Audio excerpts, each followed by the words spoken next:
Vamos a continuar con el fraude.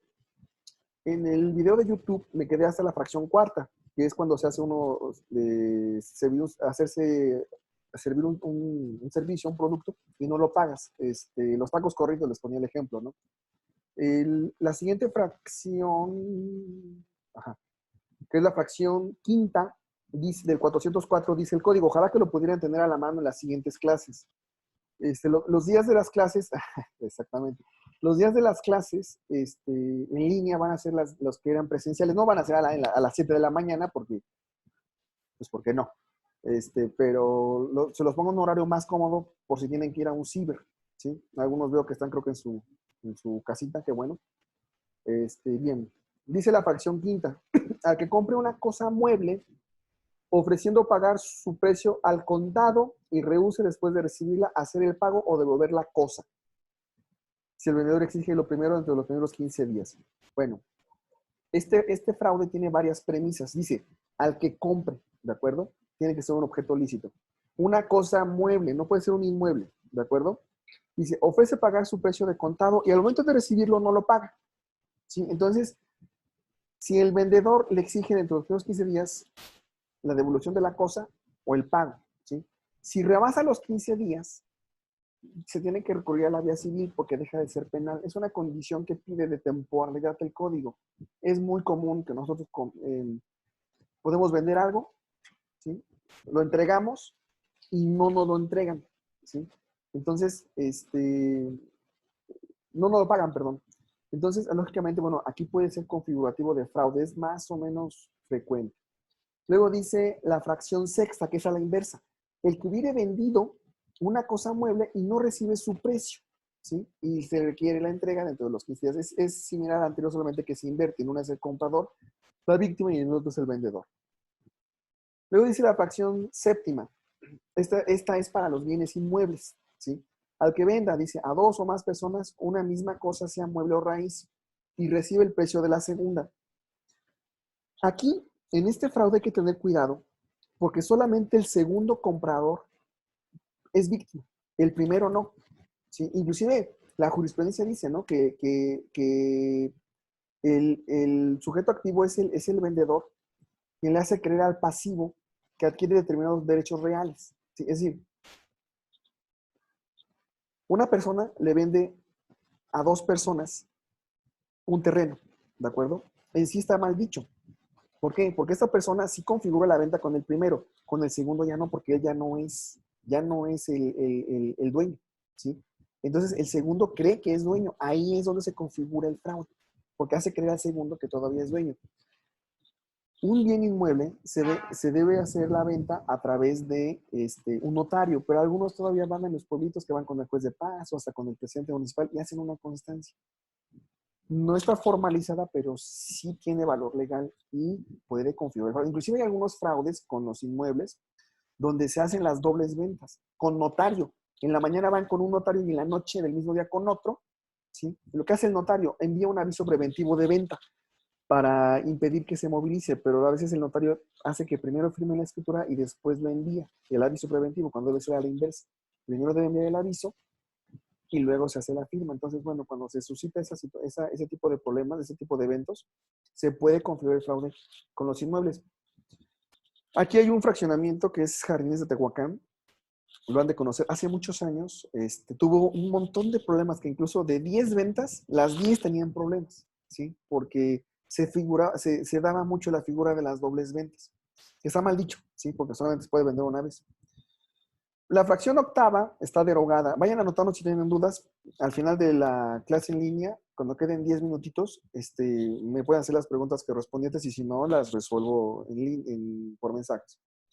La fracción novena dice, al que simule un contrato, un acto o escrito judicial, esa es la primera premisa, con perjuicio de otro, para obtener un beneficio indebido. ¿De acuerdo? Ojo, no pide que obtenga el beneficio, solamente dice para obtener, ¿sí? Es decir, que pretenda hacerlo, ¿de acuerdo? Se le llama simulación de acto jurídico, también así se le conoce este fraude. Esta simulación de acto jurídico, muchas veces, por ejemplo, llegan a veces a fingir ventas, ¿sí? para ya no responder con un adeudo, ¿sí? Puede configurar otro fraude también, ¿sí? Pero esta simulación, yo recuerdo haberla visto una vez, precisamente con los terrenos, porque, ¿cómo estuvo ahí? La tía, era una tía, le vende al sobrino con un contrato privado y el sobrino le vende a un arquitecto que era mi cliente, ¿sí? Mi cliente construye y sigue, de ahí tenía un negocio. La tía se da cuenta de que no se hace el trámite ante notario y sigue la propiedad a su nombre y entonces finge una venta con su nuera, ¿sí? Y la nuera le reclama al arquitecto que le entregue el terreno. Esto que hace la tía y la nuera es ese fraude, porque era en perjuicio del arquitecto, una simulación de acto jurídico, ¿sí? También muy frecuente, ¿eh? A veces cuando falsifican documentos, que a veces la falsificación se subsume a este fraude, ¿sí? El principio de consunción que yo les comentaba a ustedes, ¿sí? Luego, la fracción décima dice, esta es muy común en la prepa, a que por sorteos, rifas, loterías, promesas de venta o por cualquier otro medio, primera premisa, se quede total o parcialmente con cantidades recibidas, ¿sí? Sin entregar la mercancía. Cuando hacen las famosas rifas entre amigos y no entregan el objeto, no lo rifan o no devuelven el dinero, ¿sí? Los sorteos tienen una ley federal. Gobernación federal les da un permiso Segov, así se dice. Cuando se hace el evento aleatorio, la tómbola, la rifa, lo que sea, tiene que haber un interventor. Ese interventor verifica la veracidad del evento, lo valida, ¿sí? Para que no haya trinquetes. Obviamente, con cantidades muy enormes, ¿no? Las tandas entran en esta figura también, lo menciona la jurisprudencia, ¿sí? Como forma maquinada y engañosa, así lo dice. Entonces, yo recuerdo hace, en el concurso este del Melate, estaban coludidos todos, o sea, los camarógrafos, el director ahí del staff, hasta la edecán, ¿sí? Entonces, fue un fraudezote y no los pudieron sancionar penalmente porque los agraviados no era el gobierno solamente retenía la bolsa. Quienes eran los agraviados eran todas las personas en México que habíamos comprado un pedacito del melate. Eran millones y millones. Filmaban 2 programas, hasta el interventor de gobernación creo que según estaba involucrado. Al final los corrieron a todos, pero ya habían hecho como 3 o 4 veces ese movimiento. Se fueron hinchados de billetes. Y bueno, pues ya así quedó. Sí, ya no se pudo hacer como tal más otro movimiento. Luego dice la fracción décima. Al fabricante, empresario, contratista o constructor, esa es la calidad específica. Vean, en este fraude pide una calidad específica al activo, que sea fabricante, empresario, contratista o constructor, ¿sí? Luego dice la segunda premisa, de una obra cualquiera, ¿sí? Tercera premisa, que emplee en la construcción de la misma. Cuarta premisa, materiales en cantidad o calidad inferior a la convenida o mano de obra inferior a la estipulada. Si recibe el precio o parte de él. En la construcción es muy fácil a veces presentar este fraude.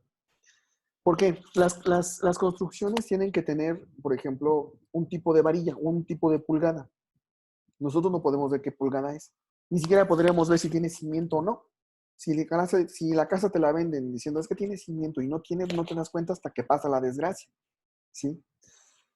O por ejemplo con los pisos, ¿sí? El piso no lo debe de colocar un albañil, lo debe de colocar un colocador de pisos, ¿sí? Ustedes pueden ver, por ejemplo, un trabajo muy bueno aquí en la Plaza del Paseo. Lo colocó un excelente colocador de pisos y se ve perfectamente bien alineado, o sea, perfectamente el nivel que le sacan. Si lo hace un albañil, pues lo hace quizás no tan preciso, ¿no? Si te ofrecen una casa que con piso de colocador de pisos, tiene que tener otra calidad. Y si lo ponen al albañil, baja la calidad. No te lo pueden vender con esa misma consideración. Entonces, bueno, aquí también se figura. Cuando fue el temblor de hace 2 años, el temblor fuerte, que se cayeron algunas escuelas en el DF, Empezaron a perseguir a los jefes de obra porque ellos sabían y estaban en esa situación, porque eran constructores, ¿sí? Y no instalaron, por ejemplo, los gruesos de varilla o los castillos lo suficientemente fuertes como para soportar el peso de 4, 5, 6 pisos, ¿no? Y la desgracia que les decía yo. Luego dice la fracción decimosegunda o 12, ¿sí? Al vendedor, es la calidad específica, de materiales de construcción de cualquier especie. Segunda premisa, ¿no? Que habiendo recibido el precio de lo mismo, tercera premisa, no entreguen su totalidad o calidad. Por ejemplo, tú puedes pedir X cemento, de cemento Cruz Azul, que dicen que es el mejor, y te dan el pato, ¿no? Entonces, es otra calidad. Inclusive hay cemento que se ocupa para banqueta, que es ya de desperdicio, y otro que se ocupa para cimiento, ¿no? Por ejemplo, para recubrir el castillo, que debe ser más fuerte. El que es el de para las banquetas es el cemento corriente, ¿sí? Que ya no sirve, ¿sí? Por ejemplo, si lo dejan a la intemperie y se moja, se pudre, entonces solamente sirve para banqueta. Imagínense que lo ocupen para una casa, ¿no? O sea, peligrosísimo. También, por ejemplo, cuando se compra por millar, muchas veces, ¿no? O por cientos de millares, a veces no se llega a contar, se tiene ese descuido. Entonces, el hecho de que no te vendan la misma cantidad, pues lógicamente implica y genera fraude. Inclusive a veces hasta como acomodan los bultos de cemento, pueden dejar vacíos, ¿sí? A manera de que no entreguen toda la cantidad convenida. También se llega a presentar mucho en las cuestiones urbanas y de construcción. Luego dice la fracción 13ª, igual, primera calidad específica y premisa. A los comisionistas, dice que alteren sus cuentas, los precios o las condiciones de los contratos con sus comitentes para obtener mayores precios en las ventas que realicen, ¿sí? Los que venden, por ejemplo, a comisión, pues todo, Mary Kay, Topper, Avon, todos ellos, por ejemplo, los voy a silenciar porque creo que ya los están regañando. O se escucha que los están regañando. Ahí está.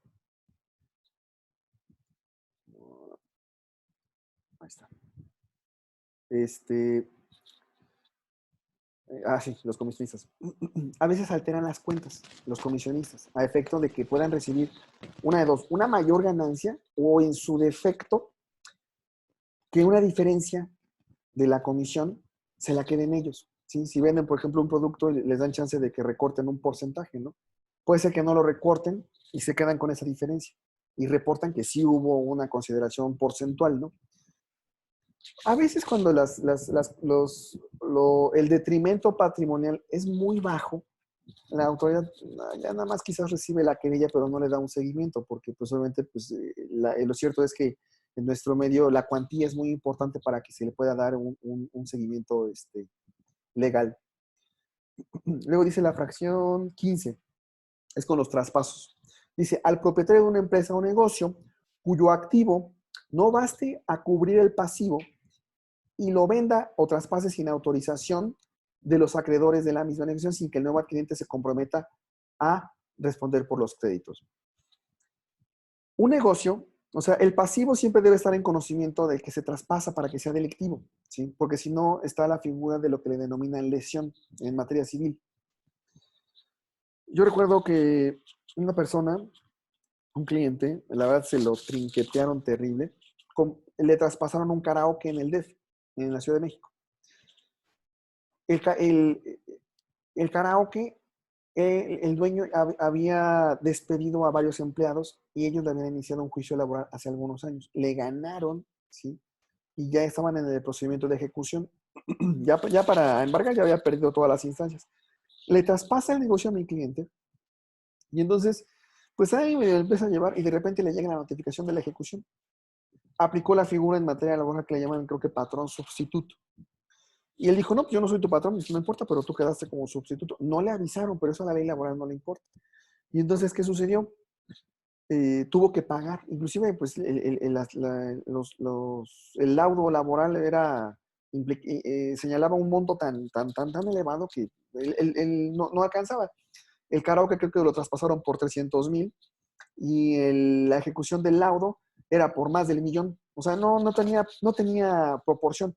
¿sí? Entonces, pues cuando fue a buscar al anterior dueño, ya no lo encontró, ¿sí? O sea, mal vendió, bueno, dice que mal vendió, agarró dinero. Y la cosa es que tuvo que pagar con lo poco que tenía el karaoke para medio pagarle a los trabajadores, ¿no? Ese es un ejemplo de esta fracción, ¿sí? Ahí el que recibe el traspaso es el, el agraviado. Aquí, este es uno de en los videos de YouTube les había dicho que la jurisprudencia marca o los llama como fraudes espurios, porque no implican o no te exigen necesariamente un detrimento patrimonial. Este es uno de ellos, ¿sí? Si lean la fracción 15 o 15ª, ¿sí? No dice que le afecte económicamente todavía. O sea, si le afecta o no es indiferente. O sea, se configura el fraude si el pasivo es más alto y no sabía la persona. Es desconocimiento y que el pasivo sea más alto. ¿De acuerdo? No pide que haya una afectación patrimonial todavía. Si hay, bueno, pues ya se suma la reparación del daño, pero no es configurativa. ¿Sí? No es necesario. ¿De acuerdo? Pese a ser delito patrimonial. Luego dice la fracción 15, que es otro fraude espurio, le dicen. Dice, al que abusando de la inexperiencia, de las necesidades o de las pasiones de un menor de edad, le diere prestada una cantidad de dinero en efectivo, créditos o en otra cosa equivalente, y lo hiciera entregar un documento que importe obligación, liberación o transacción. ¿Cuál es aquí la afectación? Que el menor le entregue un documento que importe obligación, liberación o transmisión de derechos, no necesariamente de él. Se entiende que lo usan como medio comisivo al menor para que entregue X documento. Este fraude es muy raro. Yo, aunque he buscado jurisprudencias y ejemplos, nunca he encontrado uno y nunca he visto uno en la práctica. No sé realmente a qué hace referencia como tal con la inexperiencia o necesidades. No sé, nunca he visto uno, no podría darles una referencia, ¿sí? Porque aquí dice que alguien se aprovecha de un menor de edad, o sea, aprovecha su ignorancia y le da una cantidad de dinero, ¿sí? Es decir, no hay un menoscabo a la víctima es el menor y al menor le dan el dinero, ¿sí? Y el menor tiene que entregar un documento. Ese documento es X, porque aunque el menor firme el pagaré, por ejemplo, que firmara un pagaré, no tiene efectos legales, porque no es mayor de edad para generar el acto jurídico, no tiene capacidad, entonces no da medio marciano, pero bueno.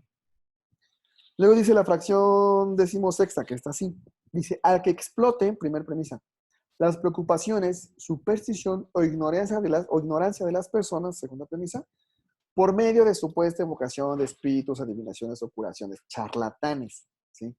Charlatanes. Eso no existe, ¿sí? Chicos y chicas, son personas muy observadoras, son personas que saben engañar. Yo conocí a dos.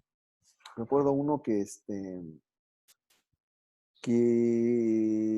hasta hacía melodramático, hasta su casco de oso se ponía y sus maracas y ahí hasta incienso y humo. Yo lo conocí ahí en la prisión y trinqueteó a un muchacho ya adulto que le decía, no, es que recibiste un dinero. Este muchacho es hijo de una empresaria aquí en Tehuacán, una empresaria famosa. Y le dice, no, es que recibiste un dinero y ese dinero este, está maldecido, tienes que traerlo y yo lo limpio y lo quemamos, igual lo iba a quemar, ¿no? Y tráeme todo lo que esté relacionado con esa entrega. Y sí, le llevó el dinero, joyas y un chivo, me acuerdo hasta del chivo. La mamá se entera, y entonces se mueve y lo detiene en flagrancia al brujo este. Y ya lo procesan y se aventó creo que 4 o 5 años en prisión. Pero ridículo, inclusive en la prisión hasta hacía todavía limpias. Y yo me acuerdo que iba y, Rick, una bendición para que todavía me dice, déjame en paz, ¿no? O sea, eso no existe, son puras charlatanerías. La jurisprudencia, sí les quiero hacer mención, que sí hace una distinción que no está enfocado a prohibir ningún tipo de práctica espiritual o ideológica, ni medicina alternativa, naturista, ni nada por el estilo, sino exclusivamente que se castigue a quienes hacen prácticas fraudulentas con eso. O sea, si una persona te lee las cartas mientras no te cobre, ¿sí? Es mero espectáculo. En el DF, por ejemplo, en la zona rosa, hay personas que te leen las cartas, el café, los huesos de los muertos, lo que tú quieras, ¿no? Pero te dice abajo, esto es un espectáculo. No es cierto, o sea, es mero, ¿cómo le llaman? Entretenimiento. Y nada más, puro entretenimiento, ¿de acuerdo? pero hay personas que lo hacen ver como si fuera algo real, ¿sí? Entonces, ¿qué es lo que se sanciona? La charlatanería. O sea, si alguien hace ese tipo de prácticas, no lo debe de cobrar, porque si lo cobra se vuelve fraude, ¿sí? Ahí inclusive la jurisprudencia hace mención de un grupo que eran los hermanos Kendall, que después se vuelven los hermanos cubanos, sanadores cubanos, o no sé, ¿sí? Pero pues al final estafaron cerca de 600,000 pesos a varias personas, ¿sí? La gente llega a ser muy crédula. Entonces, no, inclusive en los libros sagrados y en prácticamente todos los códigos penales prohíben ese tipo de delitos, le llaman charlatanería, hechicería, ¿sí? Está prohibido, ¿sabes? Bueno, inclusive, bueno, dicen que no puede haber, que no necesariamente que haya un quebranto, ¿no? Sino una explotación de alguna especie.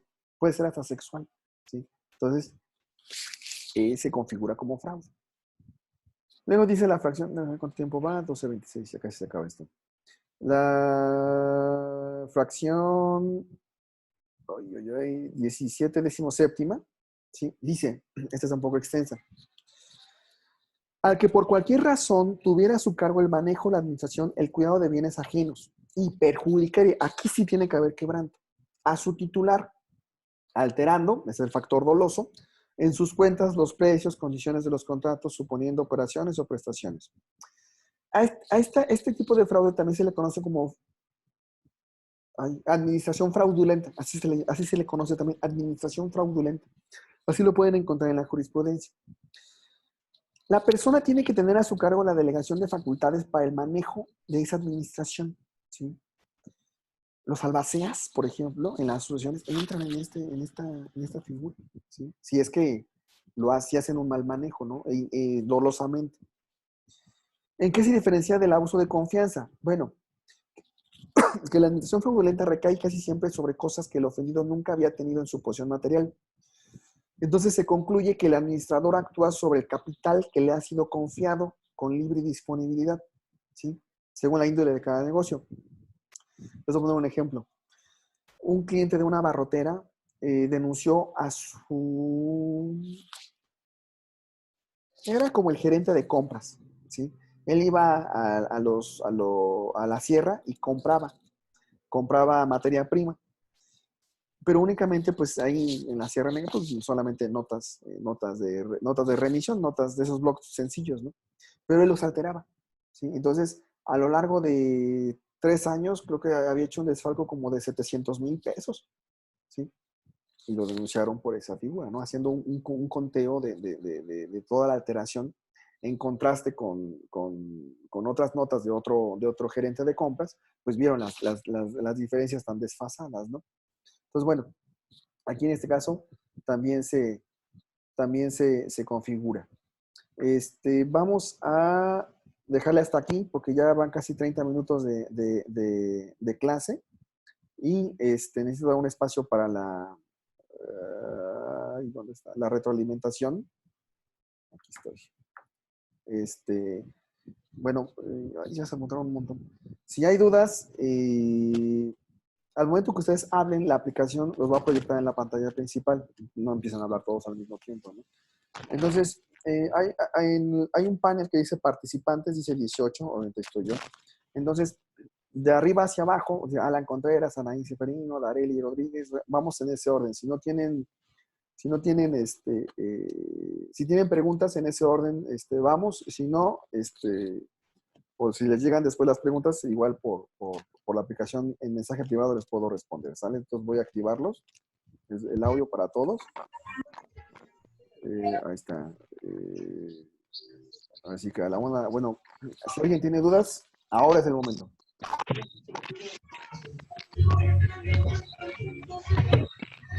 Reina, ¿no? Mandé. Es que como apareciste en la pantalla.